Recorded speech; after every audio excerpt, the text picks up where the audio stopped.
Dieu vous bénisse, bienvenue dans la deuxième vague. Ici Mr. B. On se retrouve encore pour un moment de partage, toujours dans notre sujet de Dieu dans le quotidien. Et bien entendu, aujourd'hui, j'ai un immense plaisir de partager le plateau avec ma bien-aimée sœur Rachel. Donc, elle va se présenter sous peu. Et aujourd'hui, on voulait partager un bon sujet de la féminité et la foi. Mais c'est une chose qu'on doit partager ça avec une sœur, obligatoirement. Donc, c'est pour ça qu'aujourd'hui, nous avons la sœur Rachel qui va pouvoir nous accompagner à explorer ce sujet ensemble. Donc, sans plus tarder, sœur Rachel, que Dieu vous bénisse. Dieu bénisse tout le monde.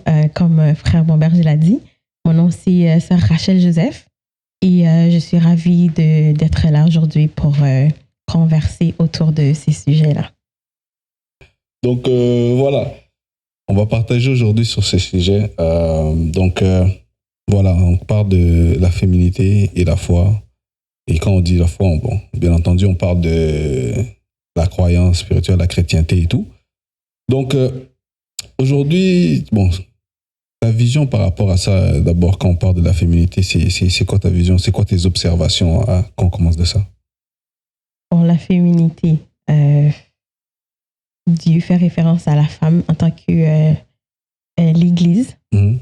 Et en tant que chrétienne, moi, quand je parle de la féminité, donc je me retrouve toujours dans la parole. Mm-hmm. C'est sûr qu'avec l'influence du monde, il y a beaucoup de contradictions par rapport à la femme, qui fait que la femme aussi, des fois, est en conflit avec leur identité de femme. Mm-hmm. Mais la femme, Dieu appelle la femme à être quelqu'un de choyé, quelqu'un qu'on doit toujours protéger, à prendre soin. Mais Dieu aussi appelle les femmes à accomplir des grandes choses au même titre que des hommes. Ok. Quand tu as dit le côté avec le conflit et tout, tu peux m'élaborer un peu à propos de ça? Ben, le conflit, c'est, je pense, je parle plus par rapport aux influences du monde présentement. Mm-hmm. Y a des gens qui sont confus par rapport à leur place en tant que femme. Mm-hmm. Et je pense que ça vient beaucoup avec peut-être la souffrance ou des choses que... Parce que je vais prendre l'exemple, il y a des femmes qui disent maintenant qu'ils n'ont pas besoin d'un homme Mm-hmm. ou une entité masculine pour Mm-hmm. leur dire quoi faire dans la vie. Mm-hmm. Et en tant que femme, Dieu nous dit que Dieu est notre tête. Mm-hmm. Et on voit que dans la parole, on a toujours besoin d'une tête en tant que femme. Soit dans la vie quotidienne, c'est soit notre père, ou pour les femmes qui sont appelées à être mariées, c'est leur mari. Mm-hmm. Ou un homme qui représente toujours une entité masculine pour cette femme-là. Mm-hmm. Donc, je pense qu'il y a toujours... je pense qu'on a des choses à apprendre. Et on a toujours ce besoin d'avoir une entité masculine sur nous. Sauf qu'il y a des femmes qui sont très masculinisées présentement et qui remplissent des rôles masculins dans la société. Mm-hmm. Et pour eux, c'est la vieille école d'être une femme en elle-même, comme la Bible le décrit. Mm-hmm. Donc, c'est pour ça que je dis, pour moi, c'est une grâce, je veux dire, puisque j'ai la connaissance de la parole de Dieu qui fait que je peux me reconnaître dans ma féminité en tant que chrétienne. Ok, donc, yeah. D'accord, je vois. J'aime bien que tu as abordé ce point-là parce que c'est sûr qu'on se trouve dans une société où est-ce que la tendance actuelle, c'est vraiment comme... C'est comme on a choisi d'éliminer une chose, donc on ne veut pas vivre avec l'équilibre des deux choses. Yeah. Et nous, on va venir pour mettre... nous, on se met au milieu, donc on équilibre le tout au complet parce que comme tu as parlé du côté féminin, tu as parlé de le féminisme qui est aujourd'hui à son paroxysme là. Donc quand on parle de on n'a pas besoin de l'homme et tout, ainsi de suite. Puis il y a aussi l'autre côté aussi, comme la masculinité négative qui est comme genre, ouais, comme nous, c'est comme genre la femme ne vaut rien et tout.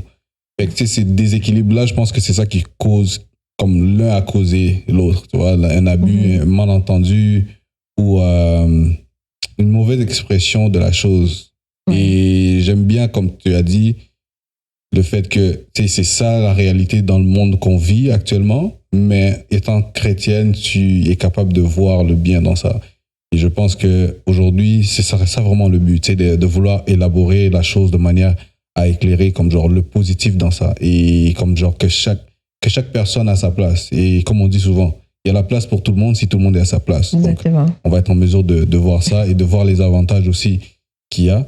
Donc aujourd'hui, on va plus se focaliser sur la femme. Donc on va vraiment voir les avantages et tu pourras nous dire un peu ton avis, ton point de vue.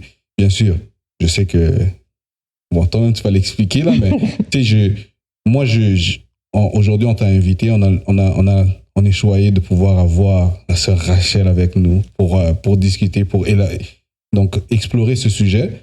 Et c'est sûr que tu vas parler par rapport à ton expérience, par rapport à ton point de vue et tout, et c'est tout à fait normal. Chaque personne, leur point de vue peut différer d'une personne à une autre, mais on cadre ça dans la parole, dans la chrétienté. Donc voilà. Tu veux rajouter quelque chose par rapport à ça avant que tu commences à élaborer ou... Non, je suis tout à fait d'accord avec tout ce que tu viens de dire. Comme tu as dit, on parle de la femme et malheureusement, les femmes perdent beaucoup leur identité en ce moment. Et est-ce que ça vient des hommes? Est-ce que ça vient de la femme? On ne sait pas. Parce que tout ce que je sais, c'est qu'une fois que tu connais ta place, c'est difficile des fois dans certains milieux de faire respecter cette, je veux dire, façon de vivre ou croyance. Parce que je peux prendre l'exemple d'une femme chrétienne qui est dans son milieu de travail. Moi, j'ai déjà été dans des milieux de travail où est-ce que j'étais la seule femme dans une équipe. Et il fallait que je prenne ma place. Donc, des fois, il faut quand même que tu te sors dans ta féminité, si je veux dire, pour prendre ta place et faire comprendre que toi aussi, tu as une voix. Parce que beaucoup de fois, il y a des hommes certains hommes, ça dépend de leur culture. Pour eux, la femme n'a pas le droit de parler, la femme n'a pas le droit de ci, de ça.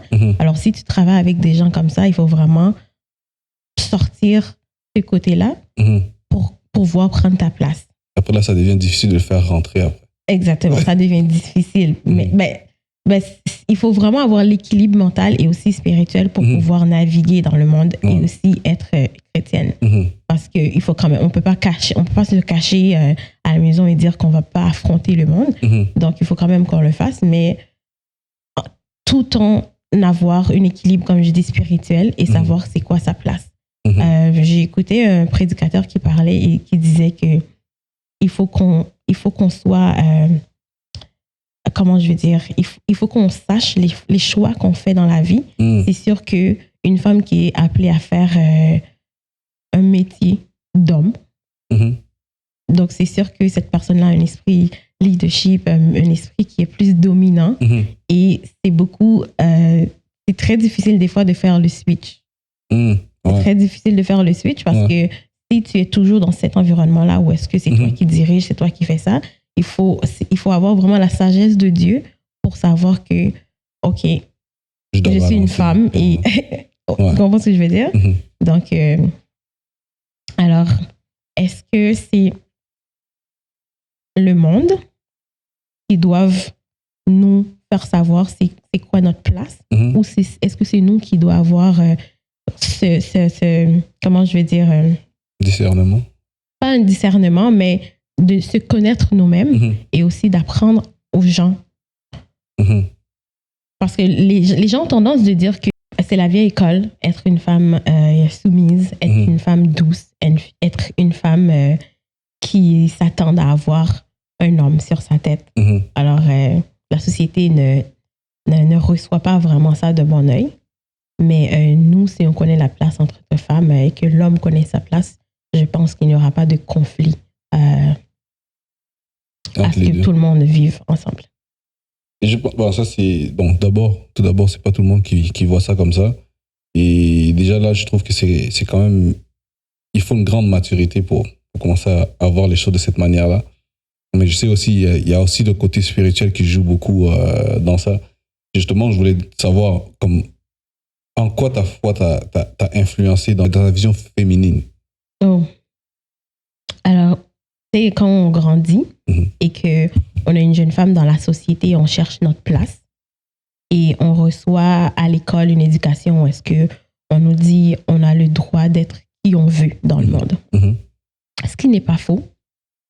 Sauf que quand on se regarde dans la parole de Dieu, la parole de Dieu nous dit que la femme doit être de telle manière, obéissante et comme quand Dieu fait référence, quand moi je regarde la parole et que je commence à comprendre ce que Dieu veut de moi en tant que femme, Dieu prend soin de l'Église.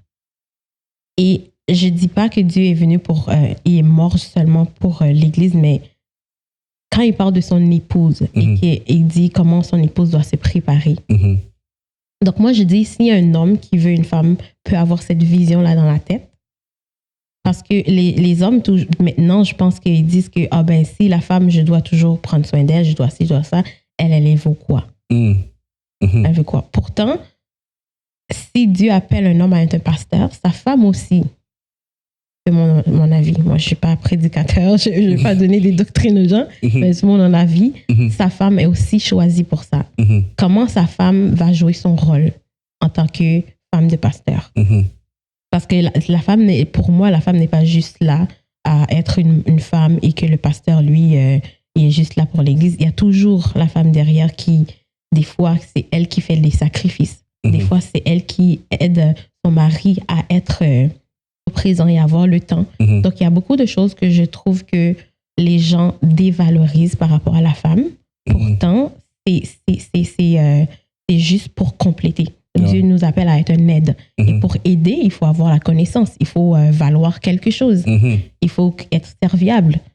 Donc, dans la famille, je vais être appelée à enseigner mes enfants, à être une bonne sœur pour mes sœurs. Donc, il y a beaucoup de choses que quand je regarde et que Dieu, la manière que lui prend soin, et il parle de sa femme, et l'Église est supposée projeter la gloire de Dieu. Et un homme, ta femme projette ta gloire. Donc, c'est comment est-ce que toi, tu vas traiter. La manière que Dieu traite l'Église, la manière qu'il a tellement de compassion. C'est inexprimable comment Dieu, lui, il exprime son amour pour nous. Donc, si un homme veut vraiment avoir des types, moi, je pense qu'un homme qui connaît la parole, qui comprend comment Dieu, qui voit la vision de Dieu pour l'Église, peut bien traiter sa femme. Peut bien traiter les femmes en général. Pas juste sa femme, mais les femmes. Parce que nous aussi, les rôles qu'on joue, c'est très important pour lui parce que ça reflète sa gloire, ça reflète ce que lui, il est. J'aime ce que tu viens de dire parce que ça montre, t'as pas l'esprit féminin de ce monde-ci. Tu vois, c'est comme, tu l'as montré dans un angle de l'homme. Tu vois? Et si on arrive à faire voir les gens de ce côté-là, parce qu'il y a des rôles que la personne doit jouer, c'est aussi important. C'est comme, exactement. C'est très important, mais des fois, on se focalise plus sur je veux être vu. Tu vois, je veux être vu et je veux être la personne qui est devant. Tu sais, en ce moment, ici, on est là, on est en train de faire le podcast. Sauf qu'il y a des gens derrière qui font en sorte que, OK, l'éclairage va être comme ça. Tu sais, c'est comme, ils sont aussi importants parce que s'ils sont pas là, il n'y a pas ça. Exactement. Tu vois, donc, si on arrive à voir ce côté-là, mais dis-moi un peu, entre parenthèses, je veux savoir, OK, qu'est-ce qui t'a poussé là, qui t'a fait réaliser ça? Ce qui m'a fait réaliser ça, c'est non seulement mon poussé de connaître Dieu pour moi-même, mais aussi, c'est des fois très malaisant d'être chrétienne et de sortir dans le monde. Tu fréquentes des amis à l'école qui ont des idées vraiment différentes de comment nous, on est enseigné à l'église en tant que jeune fille. Et toi, tu te regardes, tu n'arrives pas à t'identifier à ça. Et il faut quand même que tu te sens impliqué. Donc, tu fais partie d'un groupe à l'école ou au travail, peu importe où. Et moi, l'identité, pour moi, c'est très important. Alors, j'ai aussi été élevée dans une famille chrétienne, dont mon père nous enseignait toujours la parole. Donc, j'observais aussi comment mon père traite ma mère. J'observais beaucoup de choses. Et je commençais à essayer d'apprendre et à lire ma Bible. Je peux dire que c'est vraiment en lisant ma Bible et à lire la parole que je commence à réaliser certaines choses sur moi-même en tant que femme et qui fait en sorte que je peux être plus obéissante en tant que personne. Je peux être plus douce, comme si je parle avec quelqu'un, je peux essayer parce que je crois que pour moi, c'est vraiment en priant et en méditant la parole. J'ai pas toujours, je veux pas dire que j'ai toujours été comme ça parce que dans ma jeunesse, j'ai aussi eu mes propres idées. Je disais, je peux être ci, je peux être ça, puis j'ai pas nécessairement besoin d'être mariée, puis je pense pas que je vais manquer grand-chose. Mais c'est la volonté de Dieu si je dois être une femme mariée, mais Dieu a fait en sorte que je comprends c'était quoi mon identité en tant qu'enfant de Dieu et en tant que femme appelée à être chrétienne aussi. Mais est-ce que comme genre, tu as eu des moments où est-ce que ta foi, comme genre ta foi chrétienne, était en conflit avec le côté féminin, parce que avec la féminité? Est-ce que c'est la féminité ou je dirais pas plus la féminité parce que je suis née femme, alors je sais que j'étais une femme. J'ai jamais vraiment voulu être un homme. Mais je peux plus dire en tant que femme chrétienne, comme mon identité chrétienne, c'est sûr qu'en apprenant sur moi-même en tant que femme chrétienne, ça me façonne en tant que femme encore plus. Mais pour répondre à ta question, c'est plus du côté plus basique. Tu sais, la parole nous enseigne la manière de nous présenter en tant que femme, la manière de s'habiller, la manière... comment on ne doit pas fréquenter certaines personnes dans le monde ou comment se garder en tant que femme jusqu'au mariage, comment se garder pure et toutes ces choses-là. Et moi, j'ai des amis qui... C'est pas tout à fait ça du tout. Il y a des gens dans le monde qui ont des valeurs, mais c'est pas tout à fait c'est pas des valeurs spirituelles, mais eux, ils veulent que leurs enfants soient de telle manière. Mais l'habillement, pour eux, c'est pas un big deal. Donc, moi, quand je regardais ça, j'ai pas voulu être quelqu'un de désobéissante, mais en même temps, j'étais très curieuse par rapport à la religion et la manière de faire dans le monde. Parce que moi, c'est comme si c'était un peu forcé dans ma tête. Et quand c'est forcé pour moi, je peux pas vraiment me laisser aller, me laisser faire. Donc, quand je regarde dans ma famille, mon père me disait, tu peux pas porter ça, tu peux pas t'habiller comme ça, mais j'ai des amis qui s'habillent comme ça. Pourquoi? Donc, j'avais beaucoup de pourquoi, parce qu'on sait que dans le message, beaucoup de nous on a été élevés avec des interdictions non expliquées. C'est vraiment. On a eu beaucoup... Moi, je crois que c'est comme ça que nos parents, ils ont trouvé que c'était le mieux pour nous de nous enseigner. Et si seulement j'ai désobéissé à mon père ou que je vais faire le contraire, je pourrais être punie d'une manière. Et honnêtement, c'est pas dans l'idée de désobéir à ses parents.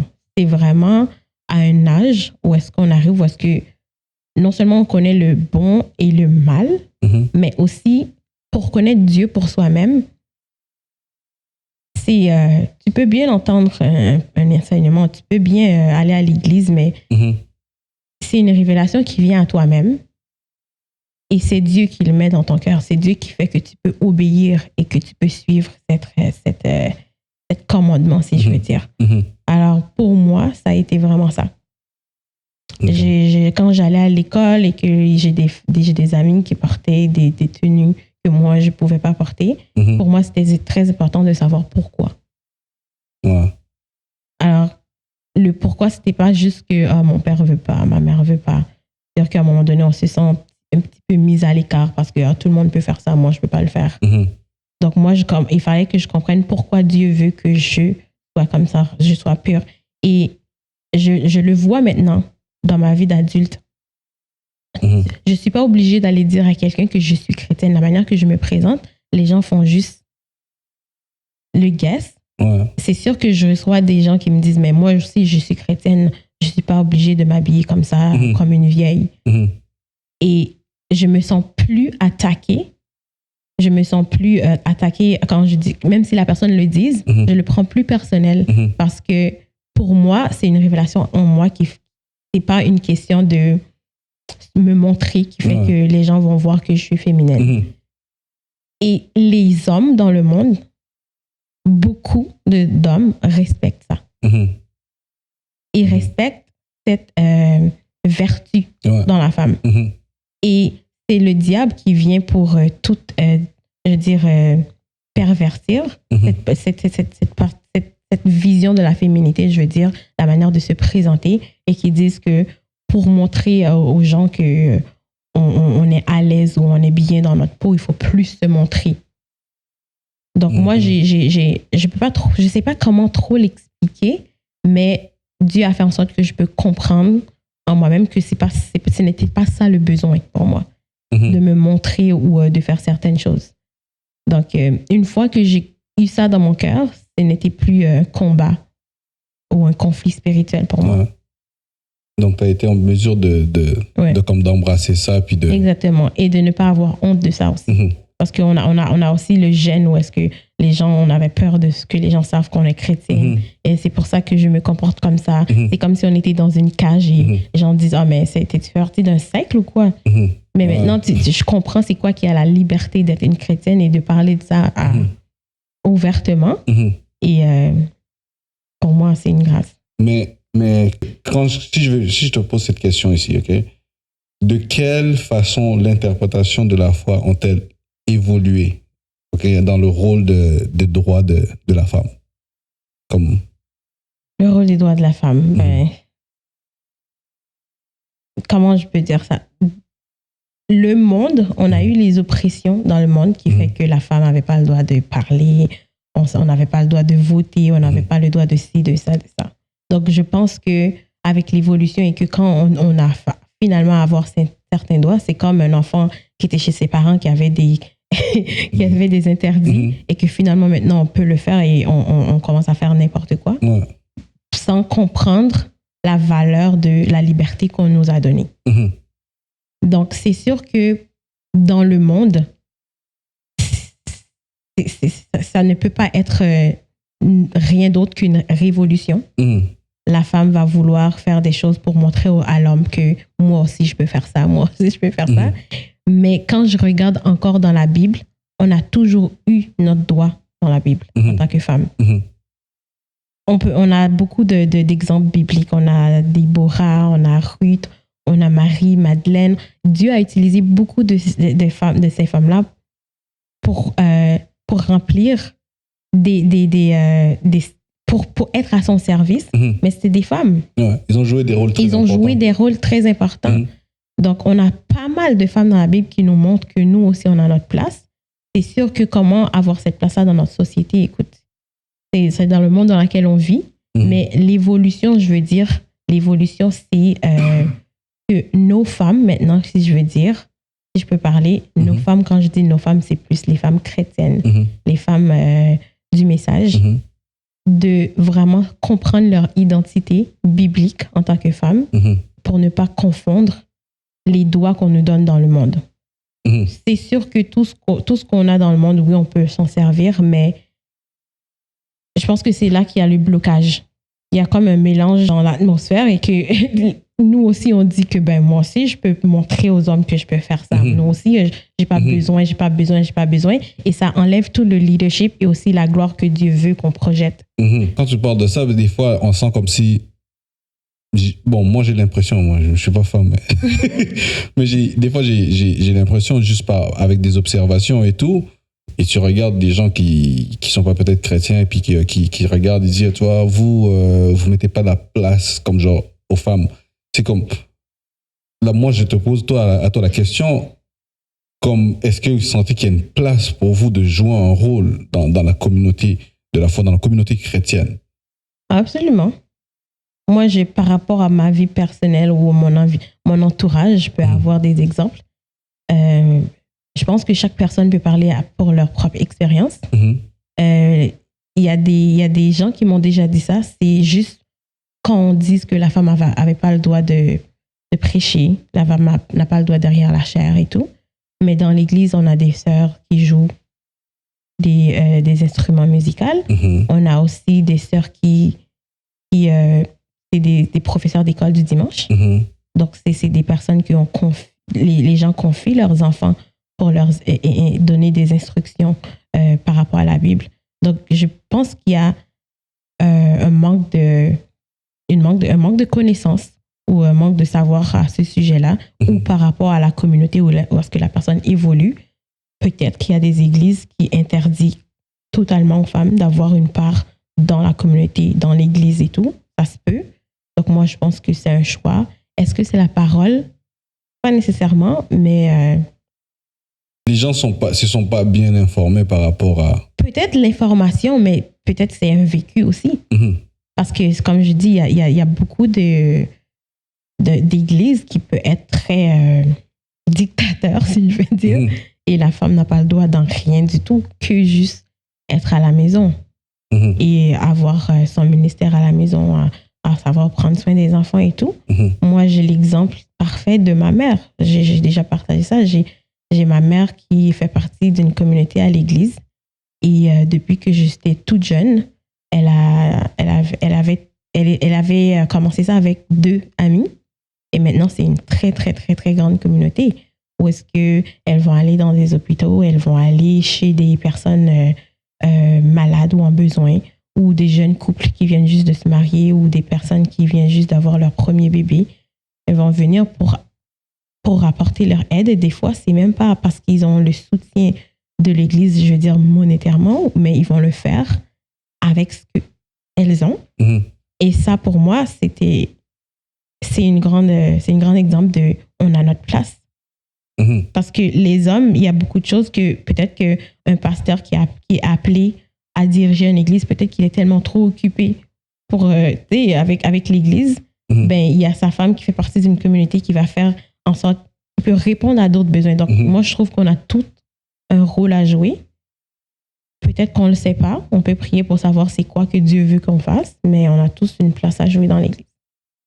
Même s'il n'y a pas de titre.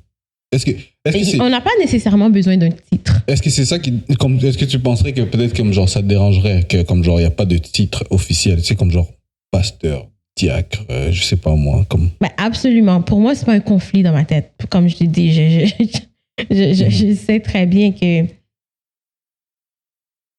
c'est juste que je pense que c'est des personnes qui sont un peu plus fermées d'esprit dans le sens. Je me rappelle, je parlais avec, je partageais avec des frères et sœurs, puis c'est comme, je voyais qu'il y a une tendance que si une sœur connaît trop la parole, c'est comme un petit peu dangereux. Comment? Mais exactement, c'est exactement ça. C'est comment est-ce que la personne le croit dans la tête. Est-ce que c'est juste une place que j'ai pas le droit de jouer, un rôle que j'ai pas dans l'église, ou est-ce que je dois rester là sans connaissance?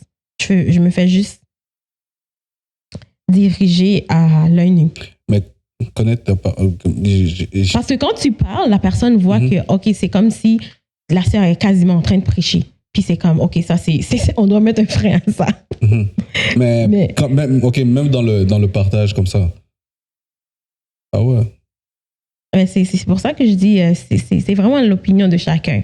Et aussi comment la personne a été enseignée, c'est quoi l'environnement de la personne. Moi, je respecte ça. Puis